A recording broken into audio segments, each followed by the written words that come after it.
mucho más completo, ¿ya?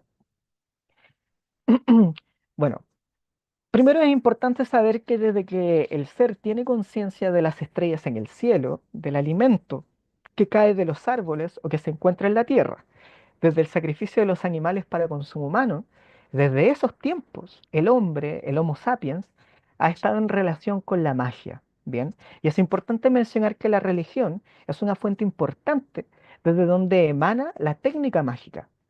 Siguiendo la teoría de los eones que propone Crowley, cuando nuestra sociedad no conocía la agricultura y las civilizaciones humanas aún no comenzaban a gestarse, las sociedades de ese entonces, en su mayoría cazadores-recolectores, que a la vez eran nómadas, veían con asombro que desde la tierra y los mares aparecía por arte de magia los materiales para asegurar la existencia, el alimento, el abrigo, las herramientas. Bien, por tanto, para propiciar que eso ocurriera con periodicidad, perdón, se llevan a cabo acciones rituales que aseguran el acceso a estas materias, ¿ya? Si queremos que, no sé, hoy, este año tengamos muchas manzanas, hagamos algo al respecto, ¿bien? Em, si queremos también asegurar la bonanza del clima y a los desastres naturales, eh, hagamos otra clase de rituales, ¿bien? Eventualmente a todas estas situaciones se les comenzó a dotar de nombres, de personificaciones, ¿ya? Hacia las cuales podían elevar sus oraciones y sus plegarias, ¿ya? Las cuales mediante intervención se preservaron todas estas circunstancias beneficiosas para la sociedad prehistórica, ¿bien? Posteriormente, esto fue avanzando. Según la cosmología telémica, el león de Isis corresponde a esta parte más prehistórica de nuestra sociedad, seguido por lo que se denomina el león de Osiris, cuyo centro simbólico se basa en el descubrimiento de la agricultura, hecho que revoluciona la forma de vida del Homo sapiens. Y por supuesto, también su forma de relacionarse con la espiritualidad, puesto que lo que antaño les preocupaba y consideraba un milagro, en ese caso la creación de la vida desde el seno de la naturaleza, esto se transformó en otra clase de preocupaciones espirituales. Y aquí me gustaría hacer un pequeño alto. En esta época, en el León de Isis, el ser humano estaba fascinado en cómo las mujeres eran capaces de procrear vida, de sangrar una vez al mes y no morir. Les llamaba mucho la atención eso. El ciclo femenino era lo que les hacía pensar que la naturaleza era una mujer. Bien, y por lo tanto es adorada de esa forma como la madre tierra, la que nos permite continuar. Bien, sin embargo, el paso de León de Isis a León de Osiris queda marcado ya no por los misterios del nacimiento, sino que ahora son los misterios de la muerte. El hombre había manejado hasta ese punto y gracias a la agricultura comenzó a preocuparse de adquirir más, de tener una mejor vida, bien, de manejar su vida. Pero ahora lo que les preocupaba era la muerte, ¿ya? Y esto es lo que se denomina el león de Osiris. Eh, Específicamente, estos misterios de la muerte y cómo mediante la muerte se producen cosas nuevas. Y como ya podemos más o menos relacionar, la espiritualidad, perdón, y las prácticas religiosas avanzaron y se complejizaron alrededor de esta nueva inquietud. Bien, en estos contextos históricos, sí, en estos contextos históricos que vemos el surgir de las primeras civilizaciones, las cuales alcanzaron su esplendor solo mediante la disciplina y el trabajo, guiados por su visión religiosa o espiritual de la realidad que les rodeaba. Es así como desde esta época podemos encontrar manifestaciones mágicas que son mucho más complejas y ya no están relacionadas solamente a la supervivencia, sino que están estrechamente ligadas a otras aristas de la vida cotidiana, así como la civilización sumeria, ¿ya? Que desarrollaba su sistema mágico que comprende desde los ritos medicinales hasta los exorcismos y los rituales de preservación de una forma más compleja, ¿ya? A su vez, los egipcios posteriormente se basaron en estos sistemas de creencia sumerios y en sus técnicas, y ellos, en base a su contexto, les van a dar una forma a otra clase de espiritualidad, la van a moldear a su contexto histórico, ¿bien? Que va a encajar con la realidad social, con la realidad cultural, bien, que son propios de esta civilización. Aquí en pantalla nos vamos a encontrar con cosas bien curiosas, ¿ya? En particular, la adoración a Osiris. La adoración a Osiris, aunque dicen que es el dios del inframundo, Osiris también es el dios de la agricultura. Bien, por lo tanto, la adoración a Osiris es la adoración hacia este falo que permite el empuje de la semilla que se tira en la tierra para que ésta genere vida. Bien, antes no se entendía cómo la semilla salía y generaba vida. No había intervención de algo. En este caso hay intervención de la herramienta y por eso es como un eón más paternalista, porque hay intervención de un falo que empuja la semilla para que ésta germine. Bien, y por eso decidí poner ahí como insignia de león de Osiris al mismísimo Osiris. Bien, el intercambio cultural en esta región fue uno de los hechos que permitió expandir y nutrir a su vez a la cultura, ¿ya? Así como también a diversas culturas nómadas que tuvieron contacto con ellos, como por ejemplo el pueblo hebreo.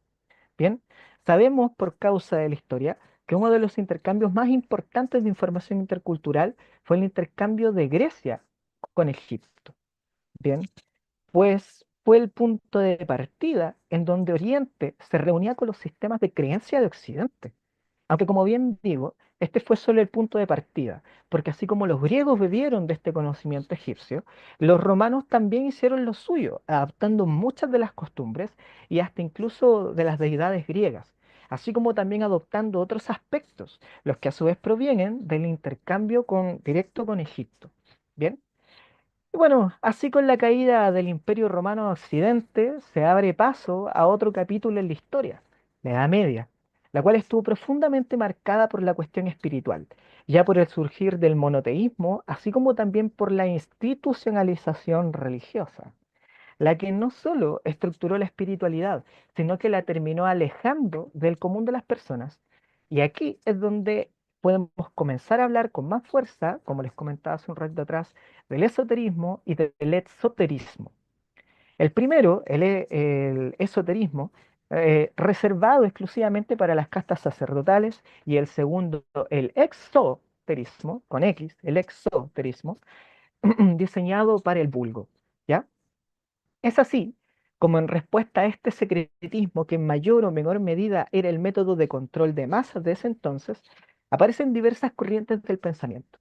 Por un lado ocurre el cisma en la Iglesia Católica y por el otro, dentro de la Iglesia Católica Romana, se separa la primera forma de protestantismo. Es un golpe doble, ¿bien? Para esta institución religiosa. Esta época está marcada por ser una época de decadencia espiritual y como lo han hecho todas las épocas de decadencia espiritual en la historia, permite el resurgir del pensamiento mágico, el resurgir de técnicas perdidas, el descubrimiento de diversos textos con mayor o menor veracidad, pero que de alguna forma componen esta nueva ciencia espiritual, de la cual fluyen las corrientes de la brujería, la alquimia, la cábala y así muchas más.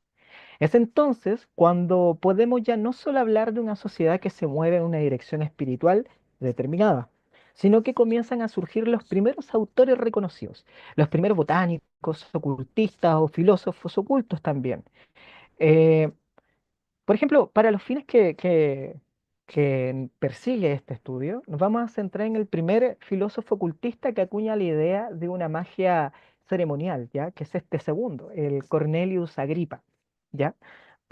Quien hace una distinción entre la magia natural y el conjunto de técnicas y la práctica que lo componen, y la magia ceremonial, la que a su vez son las mismas técnicas y aplicaciones que posee las que le otorgan el título de ciencia oscura, ya que no solo se nutre de las ciencias naturales de la época, sino más bien se extendió incluso hacia el campo de la evocación, la invocación y por supuesto el trato con entidades sobrehumanas, las cuales no siempre eran consideradas como emisarios de lo divino.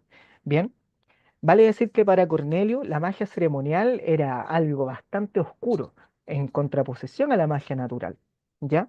O el conocimiento natural.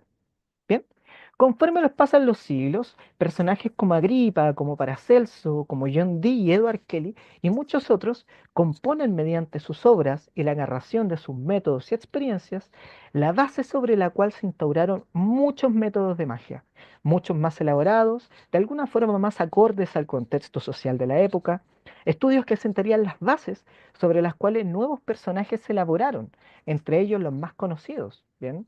Eliphas Leví, por ejemplo, Papus, Samuel Liddell MacGregor Matters, Arthur Waite, y por supuesto, esto no se queda ahí, sino que avanza en base a la conformación de órdenes secretas, ¿ya? Por ejemplo, la masonería, ¿ya? El rosacrucismo, la Hermandad Hermética de la Luz, las que a su vez inspiran a otras órdenes, ¿bien? Como la Golden Dawn, como la OTO y también la Sociedad Teosófica de Madame Blavatsky. Bien, y aquí nuevamente viene esta batahola de personajes inspirados en los anteriores, bien, también muy controversiales que van a dar origen a nuevas corrientes espirituales y que hasta el día de hoy sus trabajos inspiran a la sociedad ocultista ya en general. Y me refiero a Theodore Royce, a la Madame Blavatsky, a Aleister Crowley, Diane Fortune, y de ahí para adelante tenemos a Frater Achad, tenemos a Israel Regardie, tenemos a Kenneth Grant, y ya un poquitito más actual, tenemos por ejemplo a Thomas Carlson con su magia draconiana, la cual independientemente de lo que uno vaya a pensar, es un método de expresión, por lo tanto es algo valorable. Bien, y así hasta el día de hoy. Si se dan cuenta, y ya como para finalizar esta breve reseña histórica, la que deja fuera muchos detalles y personajes que vamos a conocer un poquitito después, es importante destacar que si bien en el pasado la magia pasó por diferentes adjetivos, muchas asociaciones, e incluso por las manos de personas que la llevaron a nuevos horizontes, así como otras que reformularon completamente la teoría o que sencillamente tomaron cosas prestadas de aquí, de allá, y que formaron sus propias escuelas de pensamiento. De todo esto, de todo en general, es importante hacer hincapié en que aunque ese pasado nos pudiera resultar glorioso, en términos del desarrollo mágico no deja de ser pasado. La magia no debería estar encerrada entre cuatro paredes, ni mucho menos pretender que esto quede sepultado bajo los livers de Crowley, los trabajos de Reverdí, la labor de Freterachat, sino muy por el contrario, la magia tiene que salir a la calle, tiene que ensuciarse, y parafraseando a Donald Michael Craig, comprender que la magia no es algo que tú haces, la magia es algo que tú eres, que tú sudas, tú lo llevas en ti. Bien, y lo que nos puede ya